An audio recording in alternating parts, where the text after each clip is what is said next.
Loren Winters is an oncology nurse practitioner, yoga teacher, and the Associate Director of Breast Cancer Survivorship at National Cancer Center Waltham. Luba Zagachin is the Cancer Center yoga therapist. And as part of our presentation tonight, you'll be getting to learn a little bit more about Luba. With that, I'll turn it over to you, Lauren. Thank you both for being here.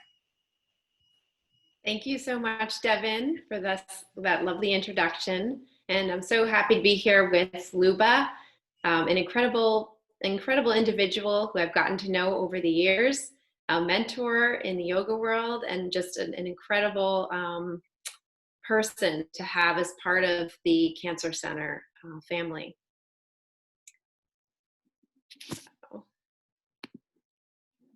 Okay, so our presentation tonight is entitled Yoga to Manage Cancer Symptoms and Stress. So I'll begin with just some goals to set our conversation. We'll start by reviewing the principles of yoga and its relevance to oncology care. Then we'll discuss how yoga can help to manage cancer symptoms as well as stress. And then finally, the cherry on top, you'll have a chance to meet Luba and enjoy a gentle yoga class experience. So just to begin, now many of you may have participated in some of the previous sessions, but if this is the first one you're attending, integrative therapies are wellness services that are used along with medical therapy, and they work with your unique body, mind, and spirit. It's a real holistic type of therapy, and there are many types. Integrative therapies can help patients in a variety of ways, improving quality of life, improving side effects from treatment, improving physical function, mood, fatigue, as well as reducing stress. As I mentioned, there are many types, and you've learned about several of them in the past several weeks: meditation, music therapy, art therapy, massage and body work, acupuncture, acupressure, which I believe was last week's topic, meditation, and mindful movement. And tonight we'll focus on yoga. So what is yoga? Yoga is a modern practice that's rooted in ancient Indian traditions. The word yoga comes from the Sanskrit term yuj, which means to join or unite. And I interpret that as uniting body, mind, and spirit, as we were talking about before. Yoga was referenced, it's quite ancient, thousands of years old. It was referenced in the Vedas, which are known as the ancient texts. And this modern practice of yoga sort of evolved over thousands of years and was defined sort of for the first time in Patanjali's sutras. These are considered the threads that sort of bind the yoga practice. And this was in about 900 BC. The second sutra of Patanjali very nicely defines yoga as the stilling of the movements of the mind. And I just love that. Rather than it being all about the physical practice. So in fact, it is considered a path to higher consciousness. The ancient yoga philosophy describes it as an 8-limbed path, that yoga is an 8-limbed path, not, again, just including the physical practice, but also levels of meditation, as well as self-discipline, standards of social ethics, and all in an aim to guide a purposeful life. Put more simply, yoga is movement and breath. It's meditation. It's a way of becoming still in your body, even if you are moving. Stillness through the mind. And it's a way of living in harmony with the self, sort of all aspects of who you are. A way of accepting yourself. So who's doing this yoga? So over 36 million Americans, and this is actually from a study in 2016, so we can imagine this number has grown since then. It's gaining popularity all around the world, certainly in the US. There are more women than men at this time practicing yoga, but that's also changing. School-aged children, babies, toddlers, as well as older adults are practicing yoga. And it's certainly gaining popularity amongst cancer survivors. So there are many different types of yoga. There's sincerely too many to count. But the Hatha yoga is the type that's considered the foundational practice that focuses on the physical postures as we know them.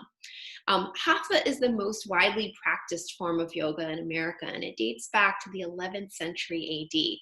Ha means sun, and Tha means moon. So it's sun-moon yoga. And that type of yoga strives to balance the opposing parts of the physical body. Front and back, side to side, top to bottom. There's over 300 known postures, probably many variations on those. And it's aiming for greater health, physical health, balance, and greater spiritual awareness and presence.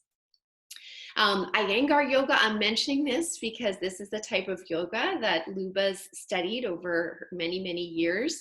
This was founded by B.K.S. Iyengar, also a very popular form of yoga. It's a practice that focuses very much on alignment and precision and on bringing the yoga to the body. So making it sort of formless in a way, but not sort of too rigid. So anyone can practice it with modifications. And yoga, maybe we'll ask Luba to talk on that a little bit later. So restorative yoga, again, sort of branches off from these other styles, these other schools, as well as gentle yoga practice, which we'll be doing tonight with a taste of Iyengar mixed in there, and yoga therapy. So really, while this is sort of a new idea, really all types of yoga could be considered therapy depending on how you practice and what you practice, but it's the use of yoga essentially to improve health and wellness. So why do yoga? I'd say the first bullet point says it all, but yoga is good for health.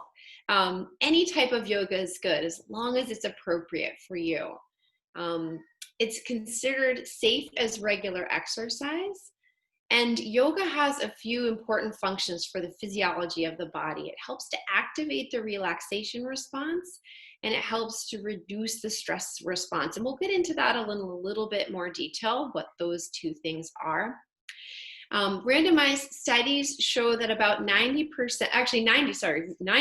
of randomized yoga studies have found positive health outcomes. So about half of those were randomized controlled trials, which is considered the gold standard type of clinical trial.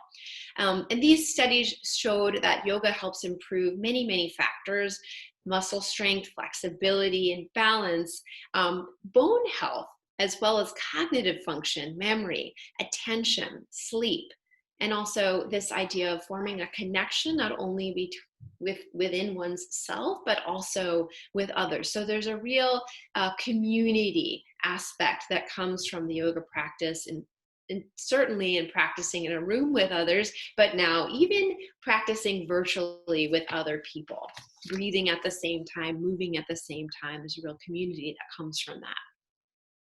So how can yoga specifically help manage cancer-related symptoms? So I'd say one of the really wonderful aspects of yoga is that it can help to restore functional capabilities that have been impacted by cancer treatment. It provides a way to nurture and sort of reacquaint yourself with your body. It renews a sense of wholeness. So I think this is particularly important in those who've undergone surgery, and may be feeling that they're sometimes being sort of reduced to body parts, this sense that the body is one whole being and needs to be attended to in that way. Yoga really speaks to that. And then, of course, as I mentioned, improving balance and flexibility and endurance, particularly important, especially after chemotherapies that may cause problems with balance. It teaches slow and steady breath patterns. This is where we really get into the stress response, or reducing the stress response rather. Teaching the individual to connect with the breath, to focus the mind on the breath is an incredibly powerful tool to reduce stress and reactivity.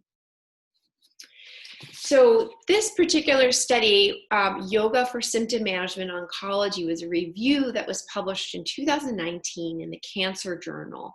And it reviewed 29 randomized controlled trials and showed again that yoga improves a variety of aspects for cancer, of symptoms for cancer patients, multiple aspects of quality of life, symptoms, psychological outcomes, stress hormone regulation, as well as improving immune function and reducing inflammatory markers.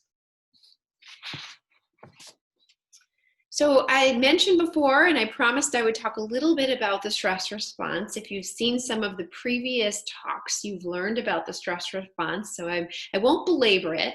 But for those who, again, are new to this conversation, the stress response starts when there's a perceived stressor. So that could be external, something, often we talk about the saber-toothed tiger, which of course is not around now, but this was a animal that was around when we were sort of first on this earth as human beings, and it was something to be afraid of.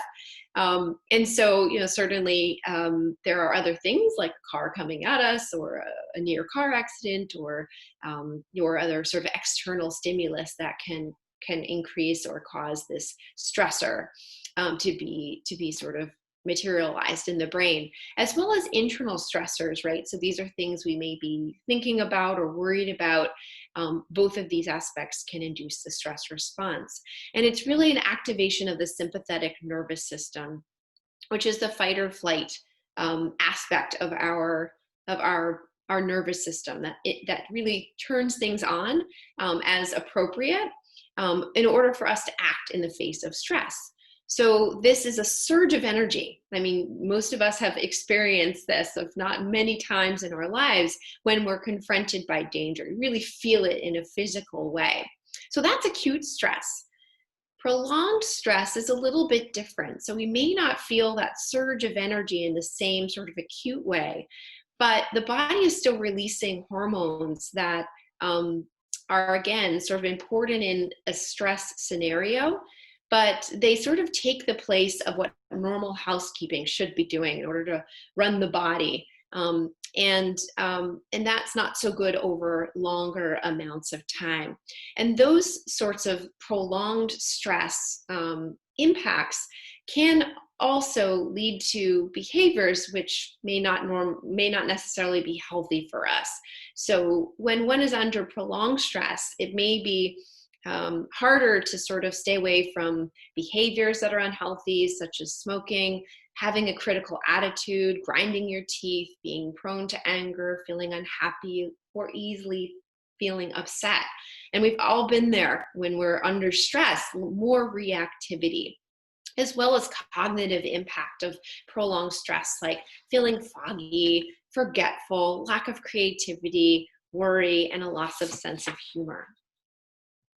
So the relaxation response is the exact opposite. It's the antidote to the stress response. And this is when the parasympathetic nervous system is doing its thing, if you will. So it causes a cascade effect on several body systems. The immune system, reducing inflammation, feeling less anxious, less depressed, less critical. And it ultimately results in a reduction of stress. It changes the brain. And in fact, it's been shown that in the amygdala, which is a part of the brain that's sort of the center of emotions, it specifically, the relaxation response reduces this idea of reactivity, changes the brain, and releases physical tension. Like we all know, when we're feeling relaxed, our shoulders drop, our breathing slows, our belly feels okay, maybe aches and pains are lessened. So there's a really nice physical feeling when we're feeling less stressed. So this is just an image taken from an article written by Jeffrey Disick and Herbert Benson in 2009. published in MinMed at that time. It's a model that shows the comparative clinical impact of acute stress versus the relaxation response. And I guess it's a little fuzzy. Hopefully you can see that when the sympathetic nervous system is enacted, it impacts the body and the brain in these various ways by releasing these stress hormones, which raises the heart rate, the blood pressure, increases oxygen consumption, which is, again, important if you're going to run away from an animal that's coming to get you, or jump out of the way of an oncoming bicycle in the sidewalk or something like that. Super important, but not so great if that's happening all the time outside of those immediate stressors. The relaxation response, again, doing the opposite thing, lowering heart rate, lowering blood pressure, reducing the need for excess oxygen. Again, so that feedback system sort of causes a calming down of the body overall. And it really requires practice. I think that's the other piece. It's not so, easy to snap a finger and all of a sudden your body goes into the relaxation response. Maybe if you've practiced a really long time, but it takes work and it takes practice. The stress response sort of comes naturally. The relaxation response takes practice. And this is where, again, something like yoga really, really shines as one of those types of practices. So yoga can be thought of as a moving meditation. So most of the research around reducing stress is actually equated not just with yoga, but also with meditation. So I like to equate yoga as a moving meditation, a great way to get those benefits. And these are just some elements that, or a recipe, if you will, for how to what do you need to do to start a meditation practice or to start a yoga practice. These 4 things: a quiet location, just so that you can limit your distractions. So it's not great if the things that stress you out are in the same space as the things that, right, as your relaxation space. You want to be in a quiet location, sort of away from maybe family, away from the TV, anything that might sort of distract you from what you're trying to do in your practice. To take a comfortable posture. So actually, I sort of edited this a bit. It said a comfortable seat, but if we're talking about yoga, we're talking about postures, oftentimes standing or sitting, not necessarily, always sitting down. The idea is that you want to be comfortable in whatever posture you're in. So if you're not, you want to let your teacher know, or you want to make a change so that you're comfortable. Being uncomfortable in yoga will induce the stress response, which is the opposite of what we're trying to do. And having a focused attention. And this is really where sort of this fun connection between body, mind, and spirit comes in. You're spending your time in your moving meditation focused on how the breath feels in your body, where it goes, where your body is in space, in relationship to the other limbs. As I talked about before, that yoga is really intended to balance the body in all facets, like up, down, side to side, right to left, and can do that really well if you're in attention. And then finally, having an open attitude, really going into your practice without a focus on the outcome or the end result, but rather just the practice itself. And I really love these 2 images because it shows that yoga takes many forms, as I mentioned, many ways to modify the practice. And you still get the benefits. You still get the benefits no matter sort of how you practice or how you might modify. So how do you get started? As I mentioned, you find a comfortable space, uncluttered preferably, in your home. It doesn't have to be a big space at all, about the size of a mat. You want to, if you can get your hands on a yoga mat or an exercise mat, that's great. And some props like yoga blocks or yoga straps or a bolster, but you don't need to have those ingredients right away. A great substitute for a yoga strap would be just a belt or a strong tie that you have. Blocks, for example, which are usually about yay high and yay wide. You can stack 2 textbooks, one on top of the other, or a thick summer read will work. And bolsters, certainly couch cushions can be a great substitute, or a couple blankets or towels stacked on one another can can certainly substitute for any of those postures that you might buy in the sporting goods store or on Amazon if you're starting out your practice. Ultimately, it's nice to have some of the props, but you don't need it to get started. And as you start your practice, it's best to start small. And just like anything else, you wouldn't go run 5 miles on the first day. Take it small. 10, 15 minutes of practice can go a long way, and you build from there. And it's often best to begin with a basic beginner's yoga practice. And I say this to anybody. I don't care if they're 17 in perfect health or, 85.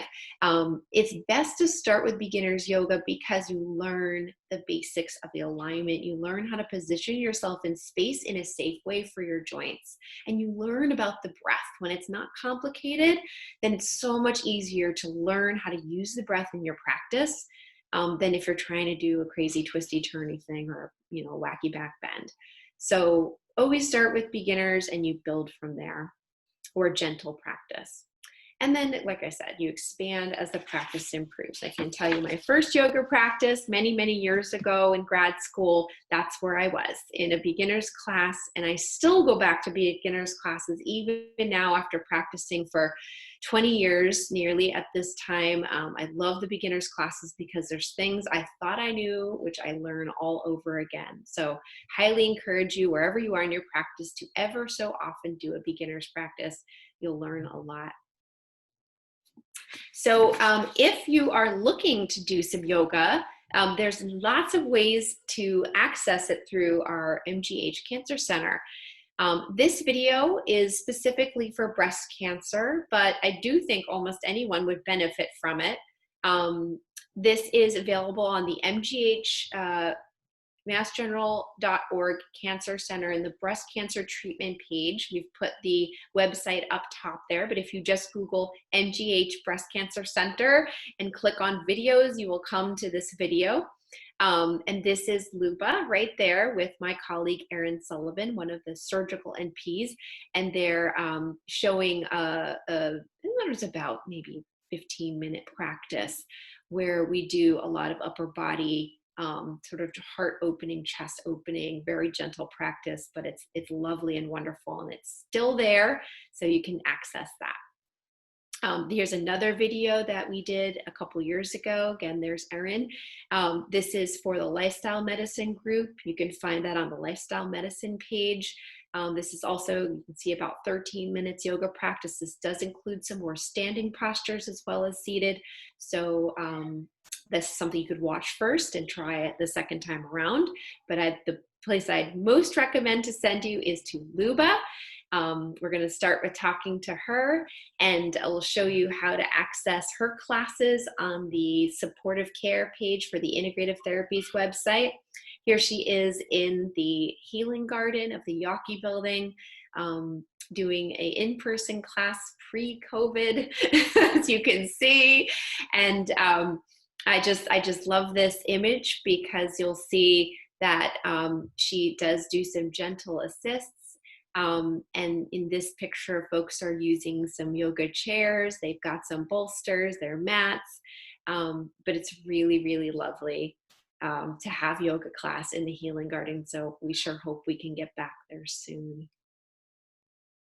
This is that other place I was telling you about. So you can go to the support and wellness calendar on the Mass General Cancer Center website. You will find all of Luba's virtual classes as well as our other integrative therapy classes and the times that they are offered. Gentle yoga, for example, with Luba, 10 a.m. on Wednesdays, 11:30, I believe, is the breast cancer class on Wednesdays. And again, you can scroll through each week for an updated schedule. Times and the Zoom links are all included on those links.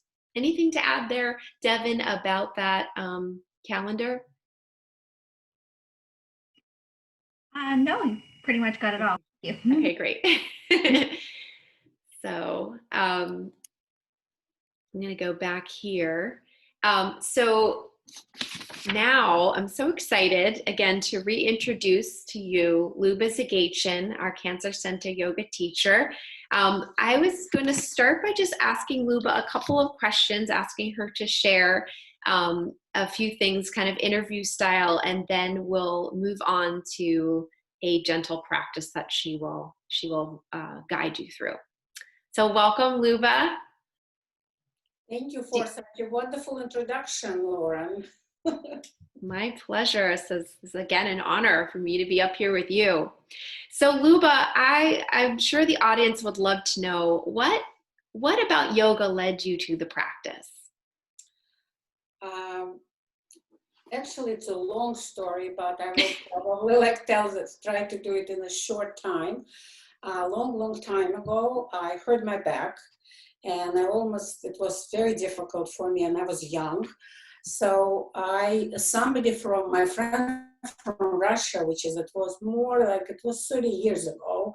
And back then here, yoga wasn't very popular, but in Russia, it was very popular. So she told me that, try to do yoga for your back. So I started researching, and I was lucky enough to have very, very good teacher in Boston who was Iyengar practitioner.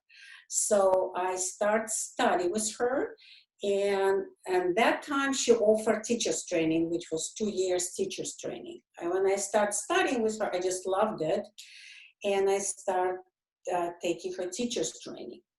And when I finished my teacher's training, it just happened that I had my breast cancer.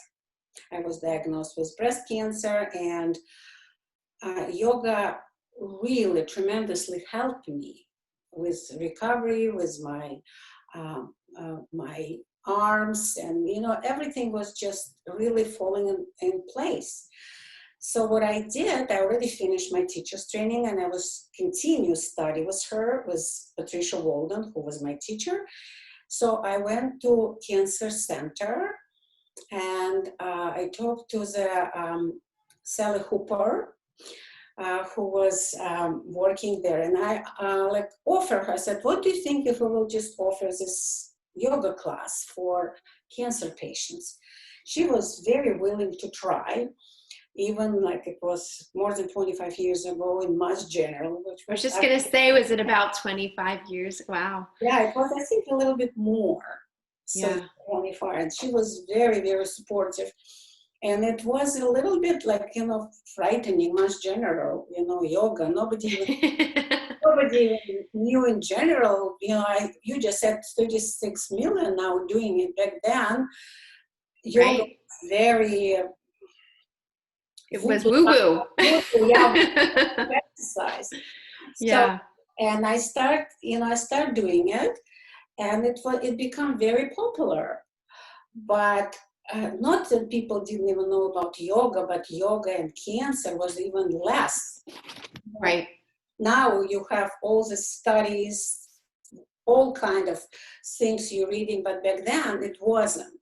Right. So for me, at first I was going from my own experience and just being very deeply know yoga.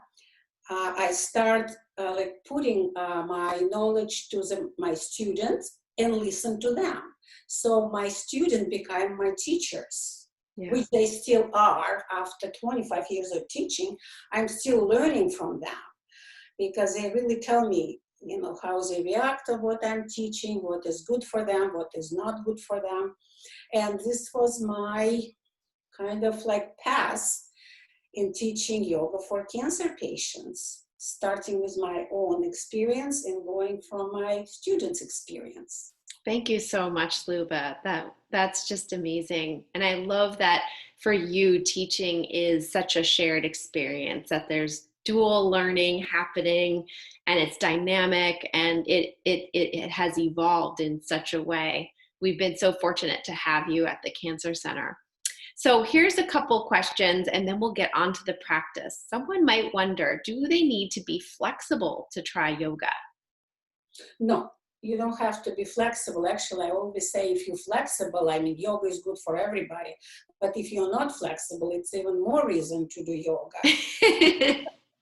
You become flexible. But for me, this question, if you're talking about people who is healthy, who is nobody healthy 100%. But people who go through such a difficult time as a cancer or any illnesses, to me, it's yoga, at least from how I teach it. You're really learning about yourself. So you don't have to be flexible or not flexible. What is, for me, it's more important. So you're really learning about your body, and you're learning about your body in this particular state of mind and health. And sometimes even with, cancer patients, it's today, and not in the morning, but at night. So every day is different. Every day is, you feel differently, and how you react on yoga movement.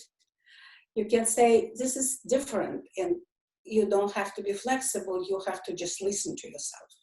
It's bringing in this idea of this really strong sort of code of yoga that it's a non-judgmental practice. Absolutely. That is what is. And you practice with whatever shows up that day.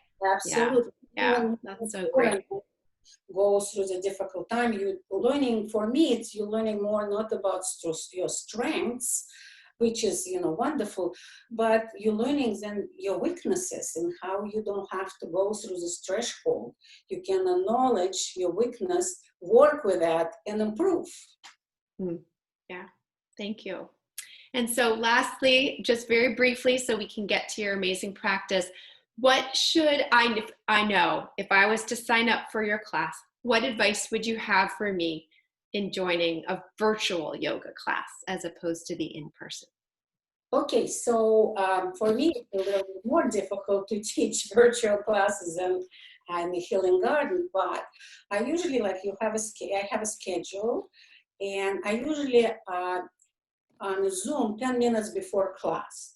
So I ask people who are trying to join me, first of all, it's technology, so it's not always happens and you can go easily on a Zoom. And so 10 minutes before, because I would like to talk to my student and know what's their concern, what they cannot do, because that's what's more important to know them, know what's their ability to do a lot of stuff. So I know how to schedule my class. And my class is not one size fits all. It's usually every class is different, depending who is in the class and what we're working on. So 10 minutes before class, I really appreciate that. And as you mentioned before, I like to people to have some props. It's like bolsters or a blanket, straps, and you don't have to have a mat. And a chair is usually good, because sometimes, I have this type of chair here, maybe everybody see that. So a chair is always nice, because if you cannot do a lot of stuff, I use chair, because I use lots of props, and I do some correction constantly when I do, have a class. So, and if you are late, if you're you can see them, you are cannot come to the class 5-10 minutes. I usually ask you to maybe come to the next class, because it's very destructive. I had this experience, and it's very destructive for everybody who is in the class. Other than that, a little Zoom etiquette goes a long way. Well, thank you so much, Luba, for that. And I think from here, let's take it away. I'm so excited to do some yoga. Okay, so I don't really see anybody who is there, so I cannot correct anybody. So I will just I will lead you through the very gentle, and it's not even a class, it's just taste of what we can do. And Loren will do it while I'm instructing, and I will do it myself too. We will start with a little bit, everything will be very gentle. So I'm not doing anything difficult, but again, to mention it's not difficult for some people. Even when I say it's not difficult, it can be a little bit challenging, maybe not difficult, but challenging, because I'm not sure who is watching me. So I really would like everybody to be very careful. It's no pain in my class at all. It has to be just very nice sensation, nothing else. And we will start with a little bit of breathing exercise. which is always good, and that's how I start my classes. So I would like you to sit on a chair, on a bolster, or whatever you feel comfortable. Just be comfortable and try not to, just to be comfortable. Close your eyes and start nice, deep, normal breath. So when I say normal breath, I would like you to be just like a spectator of your breath. So you don't change anything, you just breathe normally. And if you can, try to breathe, inhale through your nose and exhale through your nose. If it's difficult for you, try to inhale through your nose and exhale through your mouth. But I highly recommend to train yourself to breathe, inhale through your nose and exhale through your nose. When you're watching your breath, I would like you to see if your breath is like a river over the sandy bottom, or you have a rapids on the way, or you have a rocks you have to go around, or maybe your river is going a little bit on the right, or maybe a little bit on the left. Just notice. Don't judge yourself. Don't try to do anything. Just notice your breath. And if you notice that you have a rapids or a rocks, try to remove these rapids and try to remove these rocks. And try to make it, your breath, nice and smooth.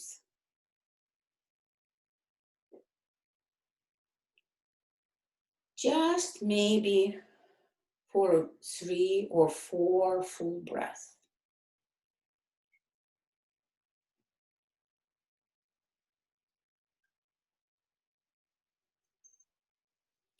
And when you feel that your breath is very smooth, what I would like you to try to prolong your inhalation and prolong your exhalation. And by prolonging, I mean for some people it can be second, 2 or 4. It has to be really gentle so you don't have to gasp for a breath. So you're just prolonging exhalation and inhalation the way it's comfortable. And if one prolonged inhalation and exhalation after another it's too difficult, have one prolonged inhalation and one prolonged exhalation as a set and go to your normal breath. It takes your few normal breaths. And try again, prolong your inhalation and prolong your exhalation.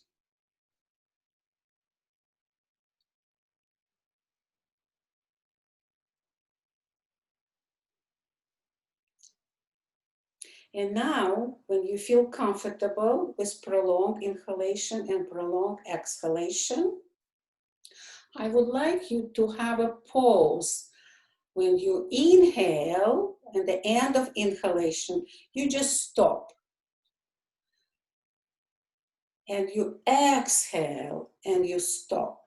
Maybe for a few breaths, you just having like a point. You just remind yourself, I inhale, stop. I exhale and I stop. And maybe after a few breaths like that, you can prolong your pause a little bit longer. And again, it can be second or 2, but it has to be very natural for you without any gasping. So it has to be really coming absolutely perfectly with your body. So, and again, if it's one after another, it's difficult. do one set of prolonged inhalation with a pause and prolonged exhalation with a pause, and go to your normal breath and try one more again.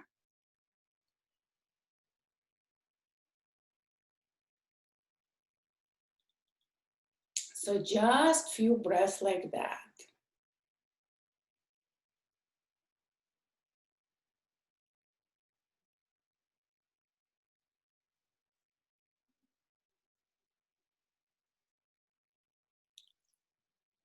And now go to your normal breath.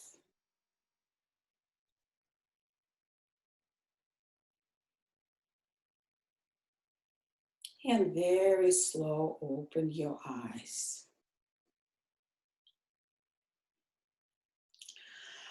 So now we will go to the practice of yoga again. It will be very gentle yoga, and just because you're all sitting, and we will just work with upper body. So lift your heart up and out the shoulders back. So at first, I would like you to even a little bit exaggerate the lift, because after a few breaths, you will go back. So lift your heart out the shoulders back. Inhale, have your arm up, palm towards each other, and drop your shoulders. Drop your shoulders. Yes, beautiful. Inhale, exhale, lift your heart, you lift your arm, lifting, and external rotate your upper arm. External rotate your upper arm. Beautiful. Chin parallel to the floor. And now interlock your fingers behind your neck. Elbows can be any way you like it. And I would like you to, with your fingers, stretch back of your neck up. You're like lengthening back of your neck. You're lengthening up. And with your finger, you find this indentation on the back of your head. Is with your finger, like spread the skin to the side. Spread the skin to the side. Yes, beautiful. This is, and relax your palm, because we're working in a computer so much. It's really important to lengthen back of your neck. And if you have a headaches, it's really helping to release your headaches. So let's try it again. Inhale, lift your arm up. Lengthen side of your ribs and come down. External rotate your upper arm. When you external rotate your upper arm, I would like you to feel opening on the front of your shoulders. And now when you're interlocking your fingers on the back, you can change the interlocking of your fingers. So sometimes right thumbs go over, but you can put left thumb over. And again, lengthen back of your neck up. So you're just really lengthening back of your neck. And now we will do it a little bit differently. I would like you with your eyes, I would like you to go up to in the front wall. So you're kind of putting your head back like in a pillow. But when you're putting your head back like in a pillow, your palms like a pillow, you're lengthening back of your neck. So it's not crushing. And come back in the middle and very slow relax. So now left, I will just put it a little bit like that, maybe you can see me better. So now left arm is going back. You can, if you're on the floor on the back of the bolster, I'm sitting on the bolster, but if you have a chair, you can put your palm on a chair sit. So your left shoulders is really open. Lift your right arm up. Yeah, good, Loren, I can see you. Right arm up. Press through the right sitting bone. Drop your shoulder in the socket and go towards to the left. So you're feeling stretch on all left side of your body, but press through the right sitting bone. So you're not hiking up your right side. So you're stretching. If your neck feel okay, you can look under your right upper arm. Beautiful. Stretch all your left side. And come back to the middle. And now right palm coming back. Right shoulders external rotate. So you feel like opening all of your right front shoulders.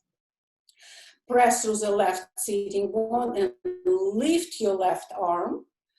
Stretch up first. Inhale, exhale, go towards the right. Don't turn your head first until you feel completely comfortable to do that. And if you feel comfortable, look under your right upper arm. And come back and relax. So now inhale, lift your heart, lift your chin, put your outer shoulders back, and come. It's called cat and cow position if you take some other classes, so you know what it is. And you look up, inhale, exhale, have your shoulders forward and curl your back. Inhale, look up. Exhale, look back. And do very slow 3 more times with your own speed. So you're just looking up. But when you're looking up, try to lengthen back of your neck. That's why we did it at first. So you're really learning not crunch your neck, but lengthening when you're looking up. This is really important. That's how we're having headache. We need to lengthen back of our neck. And go forward.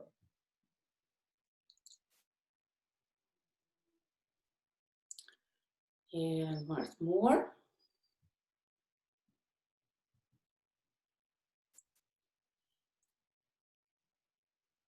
And sit straight after you finish. So now do very slow circle movement on the back. Usually most of the people like to do this after every movement. And forward.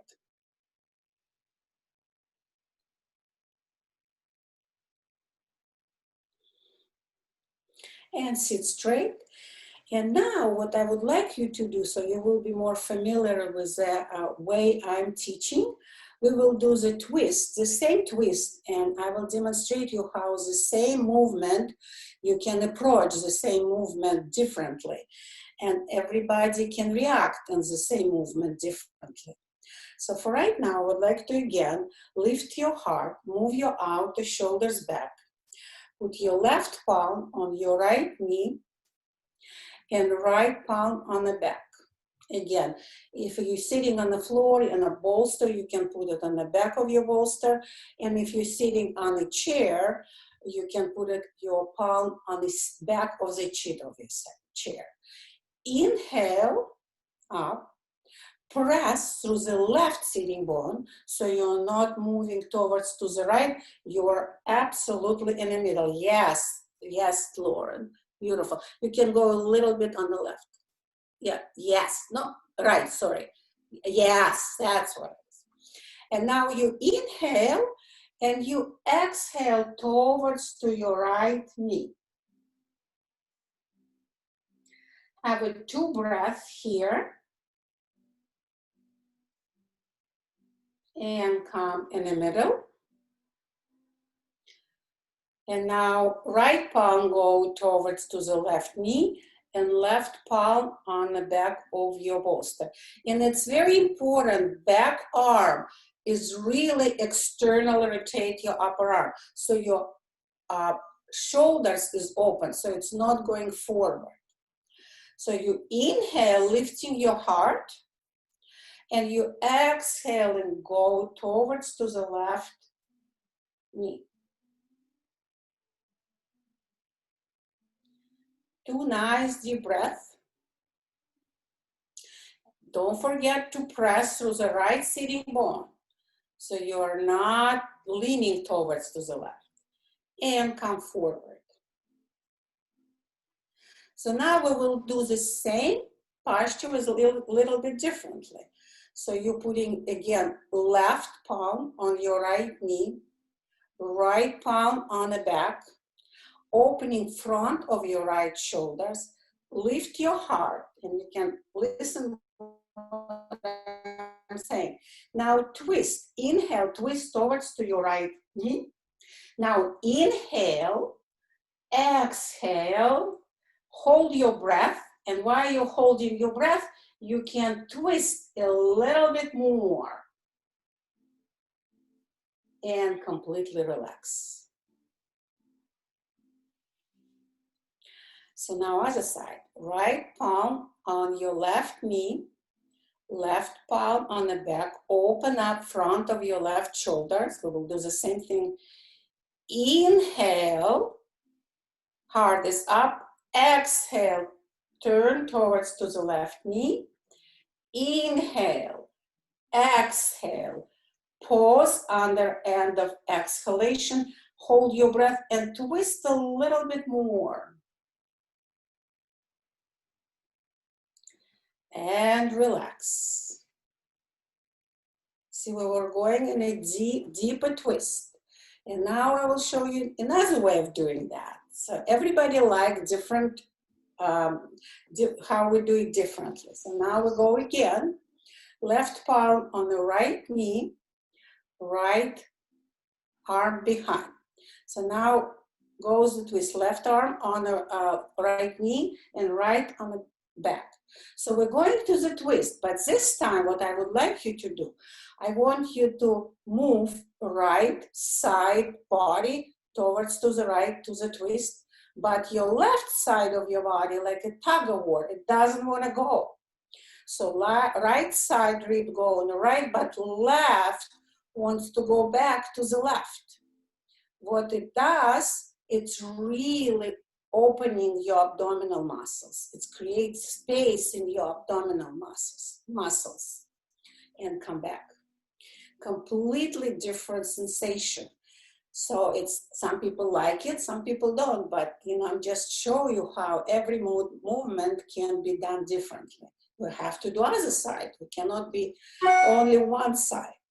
So right palm on your left knee and left palm on the back, open up left front of your left shoulders. Now again, left side, twisting towards to the left, but right side body doesn't want to go. It's trying to go on the right.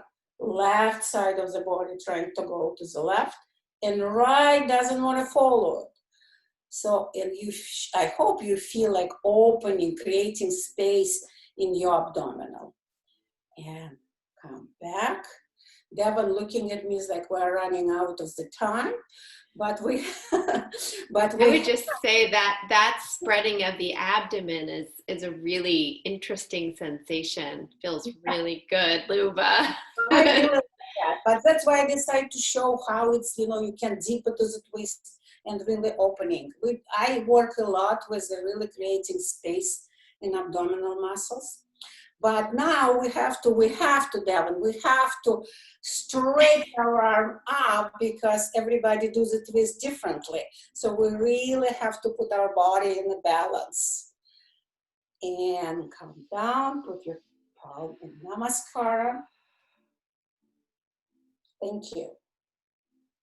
Namaste.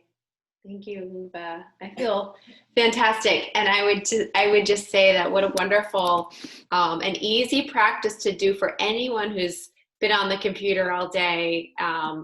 It should be, one of those things that we just do every night. It feels so good. Like lengthening yeah, thank you. Really good.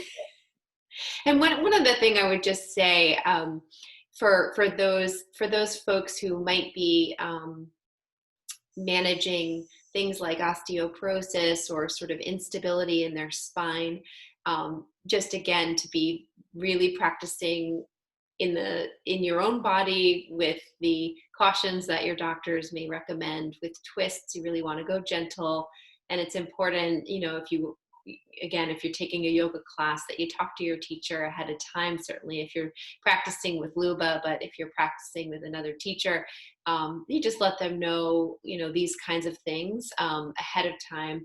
And what they should be advising you is to be very gentle with twisting movements and to keep it in the upper, sort of really spreading here and across the upper back versus it being in the low spine. So really just, I think letting teachers know that information, and certainly Luba would know and be able to advise you specifically in how to care for yourself if you're dealing with, again, it's instability in the spine and things like that. So I'll let Devin. Devin, are you checking for any questions, or should let us know? Okay. I know we're up against the clock, but there's here. And I just want to say before we end, thank you both so much for your insight and expertise. This has been fantastic. My pleasure.